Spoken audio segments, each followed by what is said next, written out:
Hello everyone, good morning. কেমন আছো সবাই? আশা করছি খুব ভালো আছো, আমরাও ভালো আছি। আজকে হলো রবিবার আর একদম সকাল সকাল আজকের ব্লগটা আমি শুরু করছি। আর এই জায়গাটা চিনতে পারছো? এটা হচ্ছে ওই জানলাটা যেখানে আমি পায়রাগুলোকে খেতে দিই। তো এখানটা রোজই আমি রাতে আর সকালে ধুয়ে দিই, তাহলে একটু পরিষ্কার থাকে। পায়রা এসে বসে, খায় দায়, একটু পটি করে, নোংরা তো হয়, সেগুলো একটু ধুয়ে দিতেই হয় বলো। আর আজকে হলো জন্মাষ্টমীর ঠিক আগের দিন। আজকে চান না করে কিছু খাওয়া যায় না। আজকের দিনটাকে বারের দিন বলা হয়, মানে আমাদের ভাষায়। তোমরা কি বলো ঠিক জানি না, তবে বিহারিরা নাহাই খায় বলে। তো যাই হোক, এনার দেখো রাতভর না ঘুমিয়ে এখন ঘুমো হচ্ছে।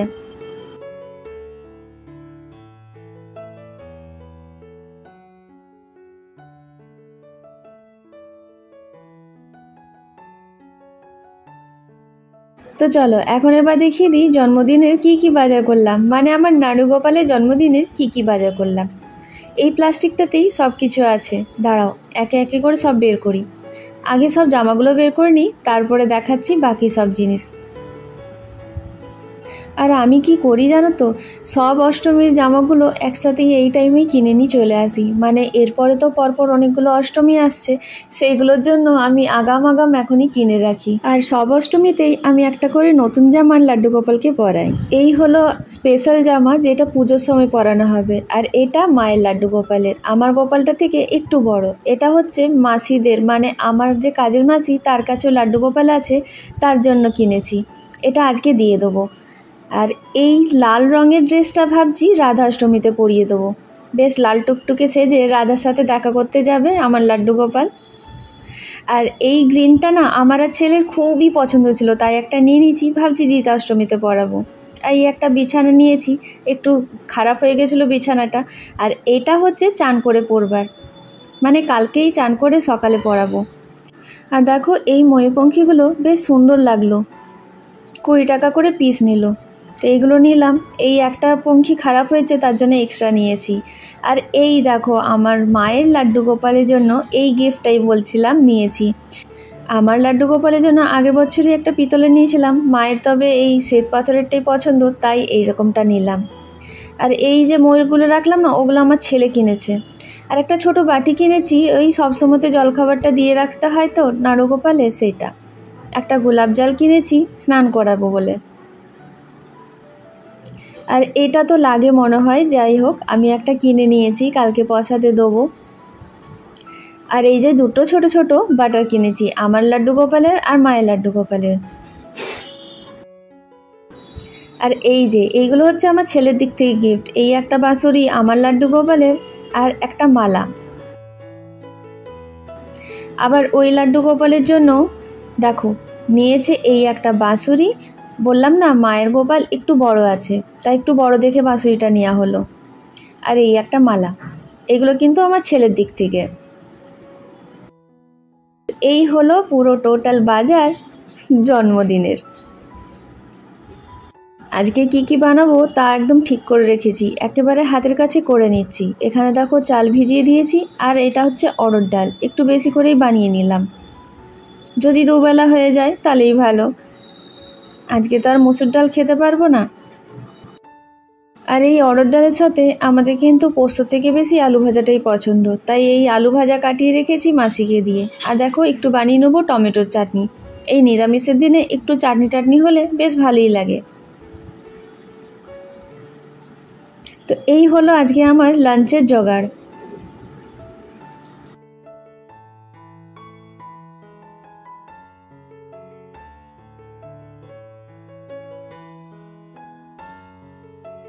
আজকে তো সব নিরামিষ হবে, তাই হেসেল থেকে কোনো কিছুই আমি ইউজ করব না। এখানে আমার সব কিছুই আলাদা করে রাখা থাকে, সেইগুলো এখন এসেছি বের করতে। আর এই যে কৌটোটা দেখছো আমার হাতে, এই কৌটোটাতে সব মশলা আমি একসাথে এখানে রেখে দিই।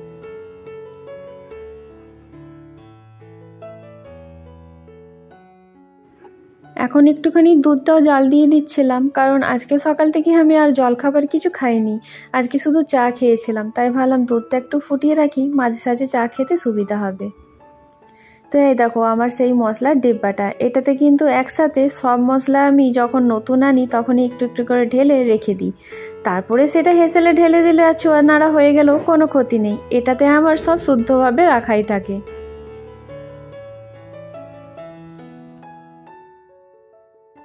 আর দেখো আচারের যে কাঁচের শিশিগুলো ওগুলো কিন্তু ফেলি না, এটাতে যেমন দেখো ঘি রেখেছি, আবার দেখো এটাতে আমি একটু সর্ষের তেল ঢেলে রেখে নিয়েছি, তাহলে কি হয় যে আলাদা করে প্যাকেট থেকে আমাকে ইউজ করতে হয় না।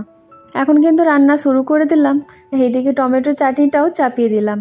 চাপানোর পর আমি যা মুশকিলে পড়েছি, দেখছি আমার স্টকের যে চিনি থাকে সেটা শেষ। তারপরে এবার উপায় কি বের করলাম জানো? এটা কি বুঝতে পারছো? এটা হচ্ছে বাতাসা। ঠাকুরের কাছ থেকে একটু ধার নিয়ে আসলাম, বললাম আমার স্টকের চিনি তো শেষ হয়ে গেছে, বাকি সব তো হেসেলে আছে, সেটা তো আমি ইউজ করব না, তাই তোমার কাছ থেকে একটু বাতাসা নিলাম।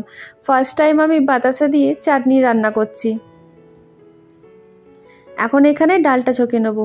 দেখো ঘিয়েতে দিয়ে দিয়েছি হিং, একটু জিরে আর শুকনো লঙ্কা। এখানে ডালটা একদম পারফেক্টলি সেদ্ধ হয়ে গেছে। ডালটা তো হয়েই গেল ছকা, এবার যাই আলু ভাজাটা চাপিয়ে দিই। এইভাবে ডালটা না মা বানিয়ে খাওয়াতো। অড়হর ডাল আমি খুব একটা বেশি পছন্দ করতাম না, তবে যখন মা এরকম ঘি দিয়ে ছকে দিত তখন ভালো লাগতো।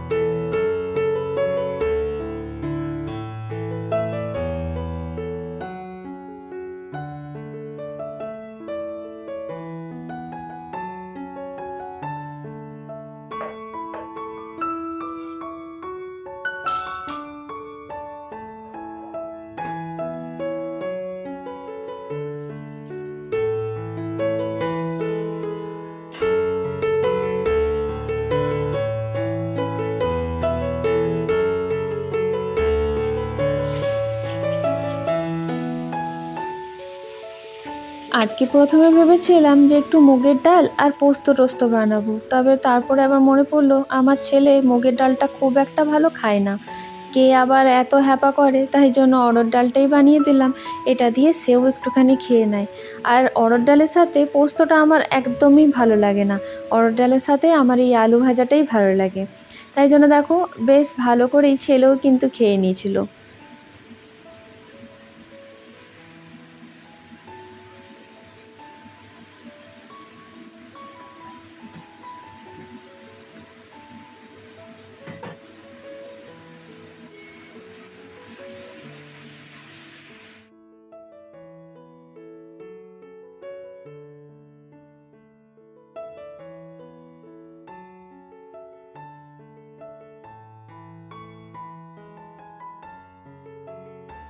এখন আলু ভাজাটা হোক ভালো করে।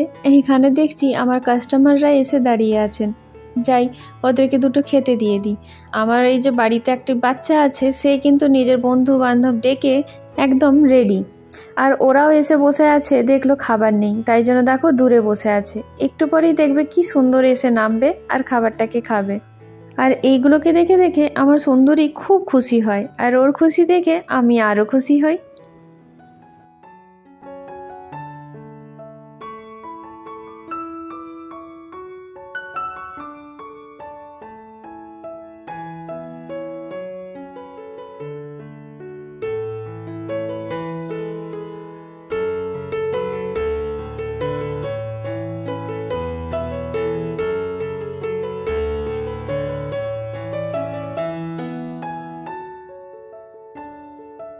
এখন দুপুরে খাবার একদম রেডি হয়ে গেছে। দেখো আলুগুলো বেশ কুড়মুড়ে করে ভেজে দিয়েছি। আর এখন প্রায় 2:20 মতন বাজছে, মানে 2:30টা কিন্তু বাজতে চলেছে। চলো আগে এবার খেতে দিয়ে দিই।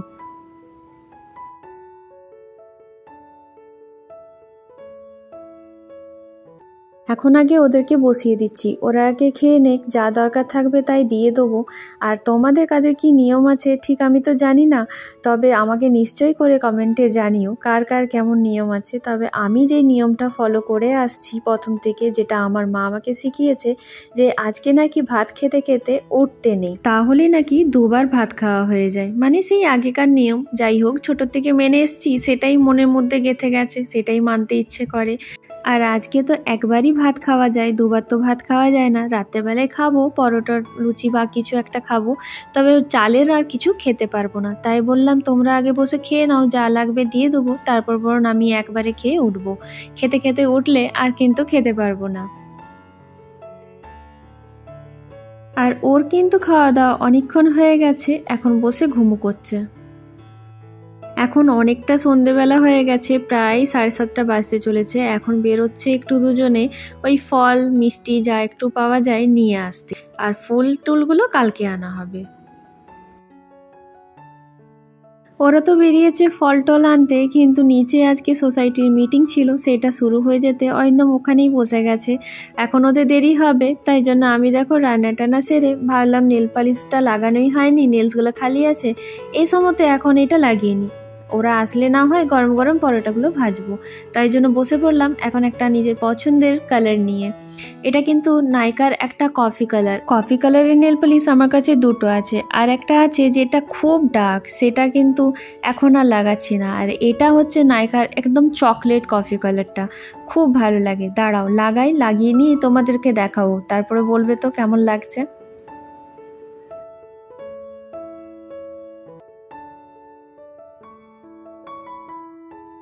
ব্যাস দুটো হাতের নেলসেই বেশ ভালো করে পরে নিলাম। একটুক্ষণ রেস্টে রাখলেই বেশ সুন্দর করে শুকিয়ে যাবে। আর নাইকার নেল পলিশের আমি এটা দেখেছি যে এটা কিন্তু খুব জলদি শুকিয়ে যায়। দেখো কালারটা ভালো লাগছে না দেখতে, আমার বেশ পছন্দ।